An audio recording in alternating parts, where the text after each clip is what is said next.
On to the next mistake. It's in the painting, right behind me, and it has become such a central part of my work. On to the next mistake first came to me when one of my teachers, Jack Kornfield, was doing what he does, talking about the human condition. And in telling a story, the phrase, on to the next mistake, came up. And for me, it just organized me. I was like, oh, it made me relaxed. It made me go, oh yeah. And so I stayed with it and I thought about it. And so much of my work as a therapist is trying to help folks overcome really difficult states. And I started to see that when we began to think of the human experience, not from this place of getting it right. In fact, getting it right seemed to be very much at the center of people's pain.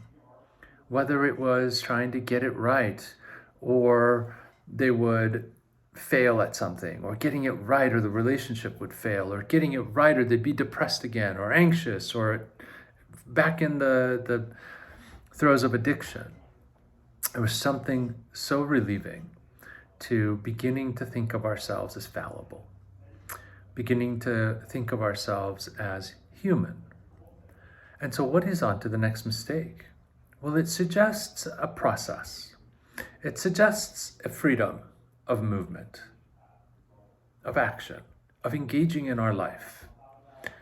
It requires an intentional decision to reflect, to consider, how am I doing? How is the day going? How is a relationship going? Or whatever it is. The ability to relate what we find to how we imagine living, whether it's in a relationship and how we relate with our beloved, or whether it's with substances and whether we're using them in the way that we would like to, or being able to abstain if that's what we want to do. Getting curious about what drives our behavior. Well, why is it? If it's going the way I want it to go, what is it that got me there? And if it's not going the way I want it to go, what is it that's causing the deviation? To learn from that inquiry, to begin to implement the things that we find and the things that we learn about ourselves without losing the freedom of living fully. On to the next mistake essentially embraces this process. At some point in my work, a young lady painted that for me as a parting gift for our work.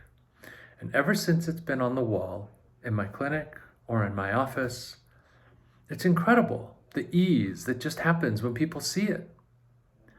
There's a certain humor. There's a certain different version of folks than what I was accustomed to when people walked in before.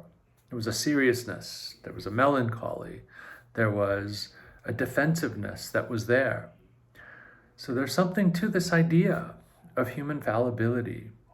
And when people connect with the gift, the truth, that there is no configuration by which we can never get it wrong again. It just doesn't exist in the human condition.